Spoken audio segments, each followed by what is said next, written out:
Entonces, Dios los bendiga, hermanos. Comenzamos con nuestra cuarta marca de una iglesia saludable. Y el día de hoy hablaremos acerca del entendimiento bíblico acerca de la conversión.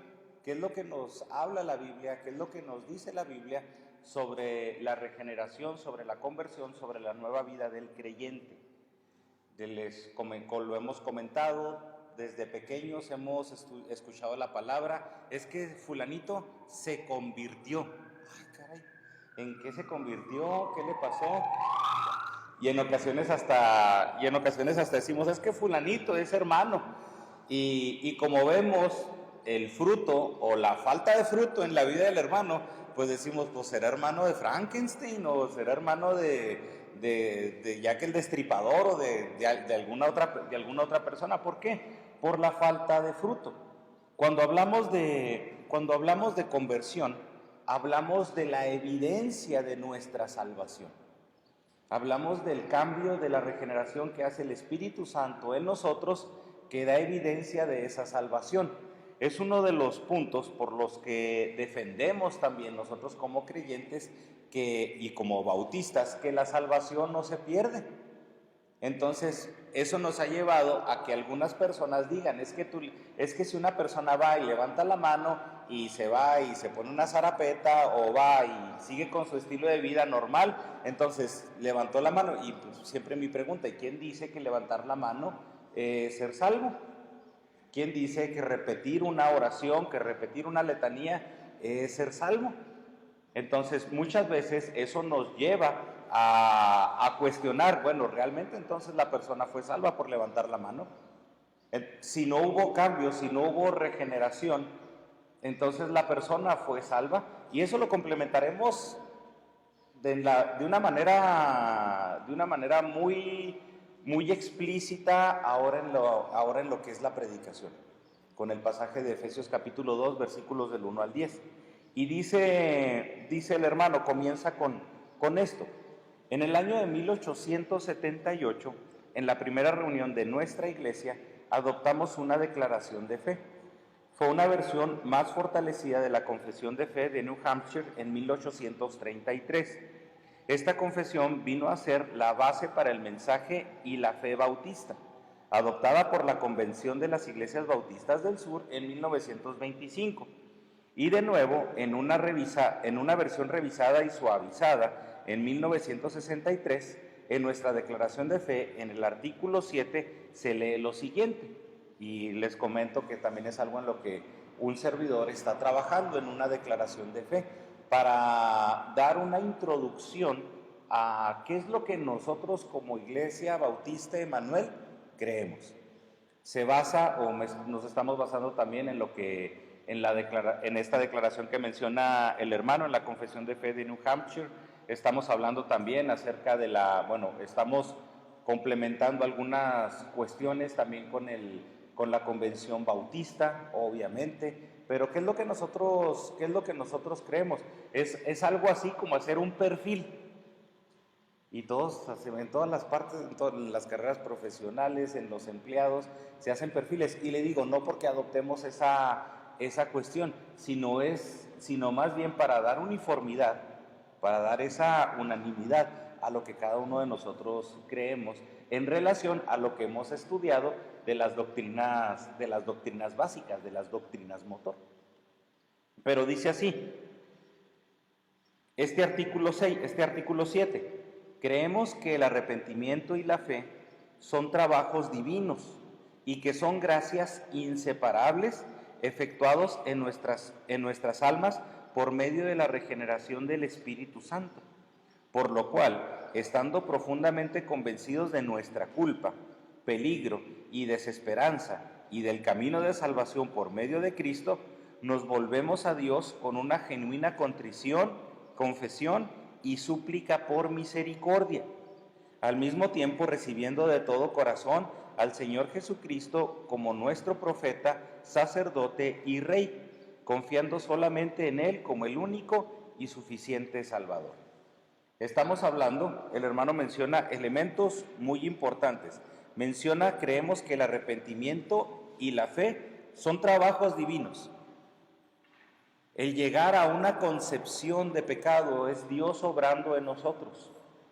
El hecho de depositar la fe en Dios es Dios obrando en nosotros. Habla acerca de la regeneración por medio del Espíritu Santo.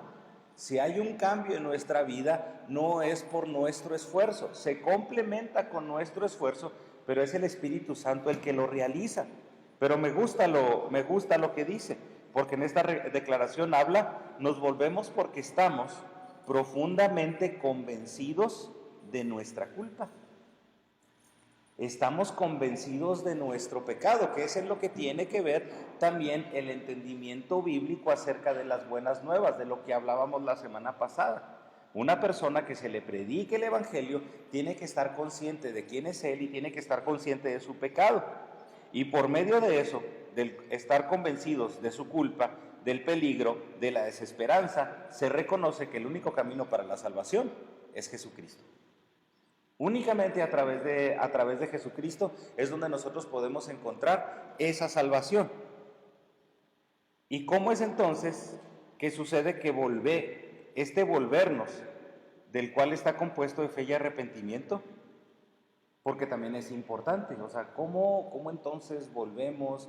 ¿Qué es lo que tiene que hacer uno? ¿Cómo uno se convierte?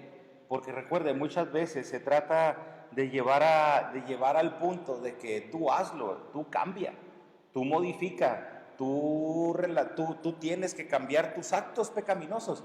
Y entiendo eso, que tiene que ver con nuestro esfuerzo, pero también lo hemos mencionado. Y pongo el ejemplo de cualquier pecado, y hablando, si quiere hablar del fumar, del decir mentiras, del alcoholismo, de todo eso, si quiere lo hablamos, ponemos esos ejemplos. Pero una persona no necesita dejar de tomar alcohol para ser más santo.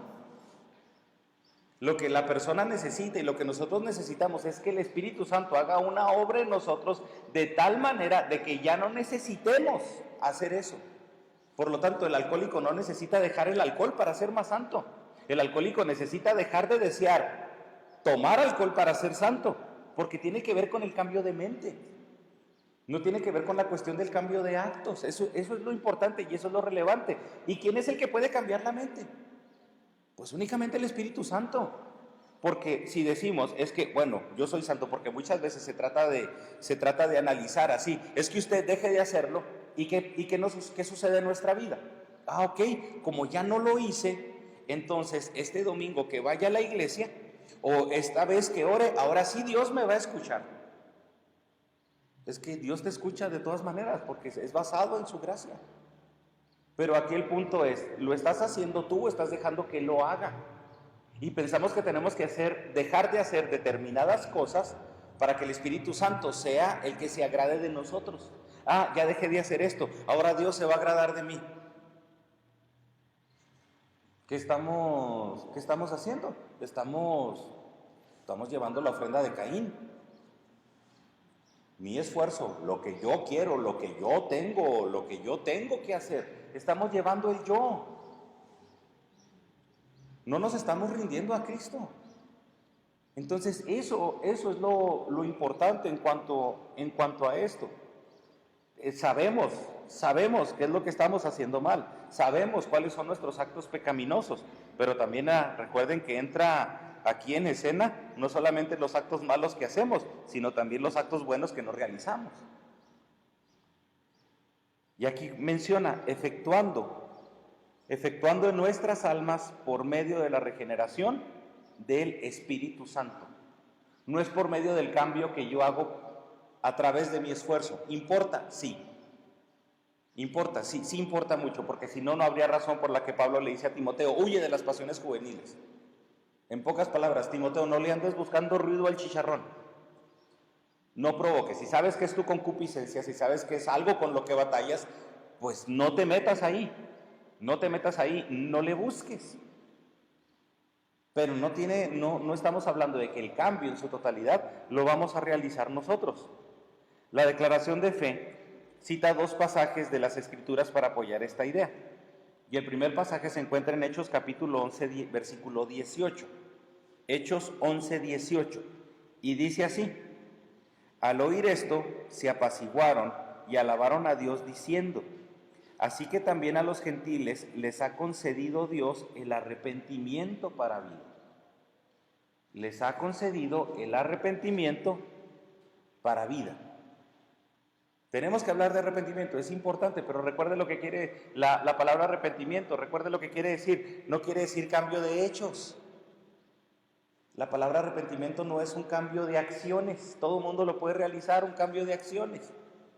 La palabra arrepentimiento quiere decir cambio de disposición mental. Metanoia. Meta quiere decir después de, es un prefijo que se pone para después de. Noia, viene de gnosis, conocimiento, mente, procesos mentales. Todo lo que tiene que ver con un proceso mental. Entonces, un proceso mental después de. Lo pongo con el ejemplo, cuando una persona llega a la meta. ¿Qué sucede cuando un corredor llega a la meta? Si usted ha visto las carreras, los 100 metros planos, que son las carreras más rápidas que uno pudiera ver, ¿qué sucede? El corredor empieza, se da el disparo, sale. ¿Y qué sucede cuando el corredor llega a la meta? ¿Sigue corriendo? Imagínense, no, oye, espérate, pues si ya llegaste. No, ¿qué hace cuando llega a la meta? Se detiene. A eso se refiere. La meta es el objetivo, pero es un cambio. Implica un objetivo, pero implica un cambio de actividad. Un corredor cuando llega a la meta deja de hacer lo que estaba haciendo.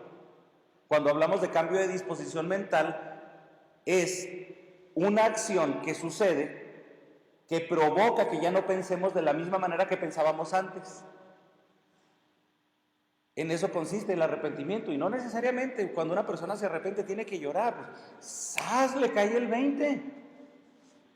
¿Sabes qué hizo Zaqueo? ¿Qué fue lo que dijo? ¿Cuál fue la razón por la que Jesús dijo: ha llegado la salvación a esta casa? Porque cambió la mente de Zaqueo. Zaqueo llegó al punto en que comprendió que era un ladrón, que estaba haciendo tranza, que estaba siendo oportunista con el dinero, y dijo: bueno, voy a devolverlo cuadruplicado, voy a devolver todo esto. Entonces, ha llegado la salvación a esta casa. ¿Zaqueo había devuelto el dinero? Todavía no lo había devuelto, todavía no ha llegado a ningún acto, pero entendió, comprendió. Y no vemos en ese pasaje un llanto. No vemos en ese pasaje así que, eufóricamente está expresando un sentimiento de dolor. No, pero ha llegado la salvación a esta casa. Efesios 2:8. Porque por gracia han sido ustedes salvados mediante la fe. Esto no procede de ustedes, sino que es el regalo de Dios. Efesios 2:8. Ustedes han sido salvos por medio de la fe, arrepentimiento y fe. Esto no es de ustedes, es un regalo de Dios, se refiere a la salvación. Es algo que Dios ha dado.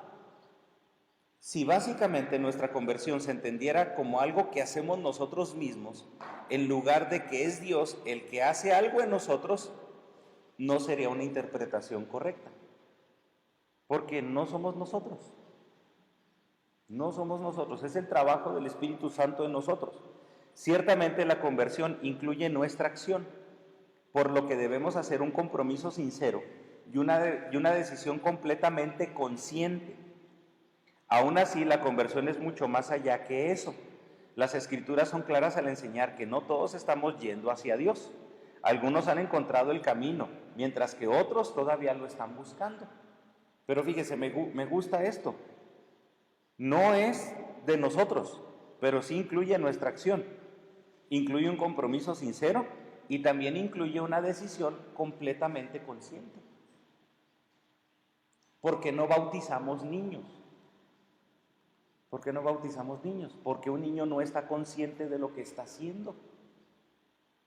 ¿A quiénes se bautiza? A una persona que está totalmente consciente de lo que está realizando, de la decisión que ya tomó. A esas personas son a las que bautizamos. Las Escrituras nos presentan la necesidad de tener nuestros corazones reemplazados, nuestras mentes transformadas y nuestros espíritus vivificados. No podemos realizar ninguno de estos actos. Es decir, nosotros no podemos transformar nuestra mente, nosotros no podemos vivificar nuestro espíritu. Ahorita lo veremos en la predicación, Dios es el que lo hace, Cristo es el que lo hace. No podemos realizar ninguno de estos actos. En cambio, el cambio que cada humano necesita, sin considerar la apariencia que podamos mostrar, es radical. Y me gusta esto, sin considerar la apariencia que podamos mostrar. Porque no es apariencia, pero es un cambio radical. Lo voy a mencionar ahorita en la predicación porque nos habla Pablo en Efesios de que antes estábamos muertos, así utiliza esa palabra, muertos en nuestros delitos y pecados. Y el Espíritu Santo nos ha vivificado, es decir, nosotros ya estamos vivos. Fíjese, porque voy a mencionar esta comparación. Es lo mismo un vivo enfermo a una persona muerta, plenamente muerta. Usted pudiera confundir a una persona viva enferma con un muerto. No, o sea, es absurdo. Es absurdo. ¿Y esto por qué lo menciono? Porque aún así, un creyente enfermo es diferente a un muerto plenamente. Y esto lo menciono porque entonces o estamos vivos o estamos muertos. Porque muchas veces se trata de justificar a un cristiano, se trata de justificar a los cristianos que no viven el Evangelio, que no han sido convertidos, que no han sido regenerados, que viven como cualquier persona del mundo. Y dice, pues este cuate no tiene un cambio. Y dice, no, lo que pasa es que es un creyente enfermo. No, no es un creyente enfermo, porque un vivo enfermo se nota. Usted no puede confundir un vivo enfermo con una persona muerta. ¿Sí me estoy explicando? O sea, usted dice, está vivo pero está enfermo. Así lo mismo pasa con los creyentes. Es que está vivo pero está enfermo. Está vivo pero está malo. A diferencia que cuando decimos, está muerto y está muerto. Porque hemos sido vivificados. Eso es importante verlo. Es un cambio radical.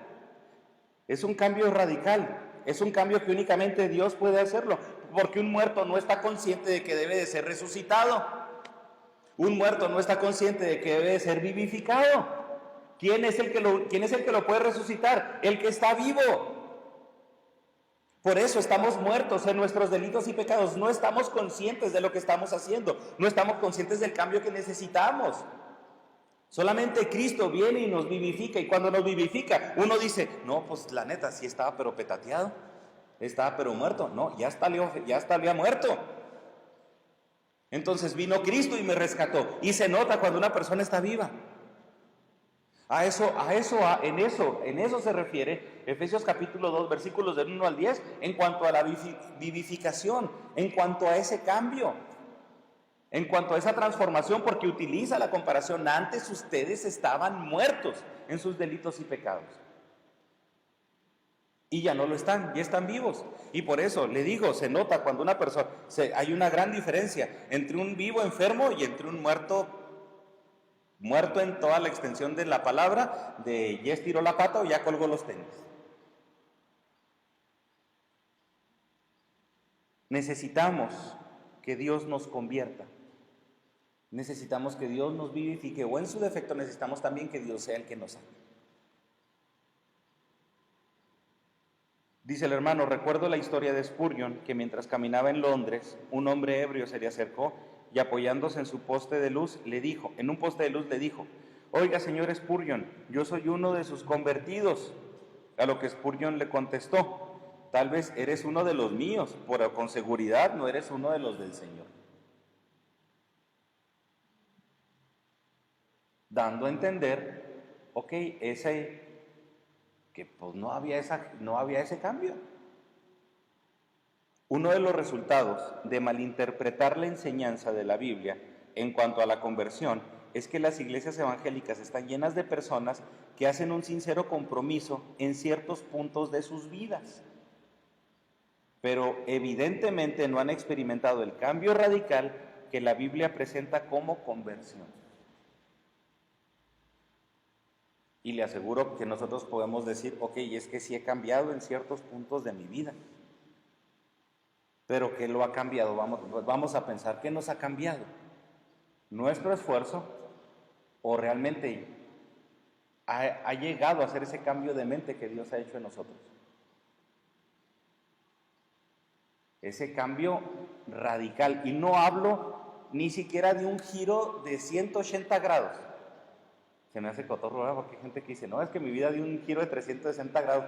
No, hombre, pobre tipo, ¿verdad? Pues nomás se lo marearon. Quedó igual. Le dijeron que sí, pero quedó igual. No hablo ni siquiera de un cambio de 180 grados. Hablo de algo más, hasta algo más radical. Hablo hasta de un cambio de camino. Ya no sigo ni por el mismo camino. Es tan radical que hasta me cambio de lugar.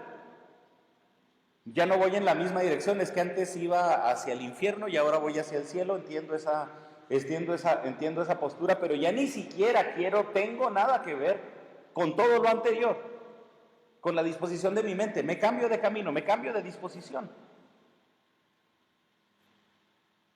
Es un cambio radical que la Biblia presenta como conversión y podemos ver algunos personajes bíblicos. Ahorita hablamos acerca de Zaqueo, podemos hablar acerca de Nicodemo, podemos hablar acerca del endemoniado gadareno. Estuvieron confrontados, se confrontaron con Dios. ¿Y qué sucedió? No fueron los mismos. No solamente cambiaron cuestiones específicas de su vida, no cambiaron solamente ciertos actos, cambiaron en su totalidad, de manera que se dedicaron también a predicar el mensaje. Fue algo más allá que cambio de actos. Por eso, si hablamos de la conversión, no solamente se trata de cambiar los actos malos o de borrar los actos malos. Ya no hago estas cosas malas que hacía. Bueno, ok, ya no haces esas cosas malas que hacías. ¿Y ahora qué haces bueno? Vamos más allá. Es que ya, recuerda, ya no fumo, ya no tomo, ya no bailo pegado. Ok, bueno, ¿ahora qué haces? Ahora ¿qué cambio hubo de acción, de disposición de mente? Porque pues bueno, ya no hago esto, también las cosas inertes pueden no hacer. Pero solamente lo vivo puede también entonces realizar actos que produzcan vida. Según un estudio reciente realizado en la Convención de los Bautistas del Sur tienen un alto índice de divorcios que sobrepasa el promedio nacional de los Estados Unidos. Estamos hablando obviamente de los gringos. La causa de este testimonio invertido es que entre estos seguidores de Cristo de buena reputación debe de ser, por lo menos en parte, debido a una predicación no bíblica acerca de lo que significa conversión.